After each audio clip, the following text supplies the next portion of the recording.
तशी या गायकांना तुझी स्क्रिप्ट दिलेली असते का? मी म्हणलं नाही रे, का विचारला असं? तो म्हणला तू काय बोलणार आहेस हे जर गायकांना माहित नसेल, तुझी स्क्रिप्ट जर त्यांच्याकडे नसेल, तर तू बोलत असताना एखादा शब्द धरून आणि एखादा बोलण्याचा भाव धरून बाजूला उभा असणारा गायक त्याच प्रकरणातला त्याच शब्दाचा अभंग गातो कस काय?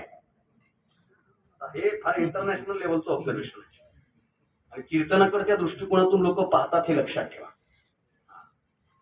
तो म्हणला असं कस काय?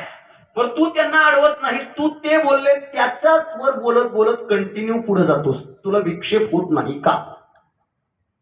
बरं ते गातात कस काय? त्याने मला दुसरा प्रश्न विचारला की आमच्या गावात 7 दिवस सप्ताह असतो, त्या सप्त्यामध्ये मी रात्री ही गोष्ट बोलून गेलो, काय गातात माहित नाही पण ते काहीतरी गातात.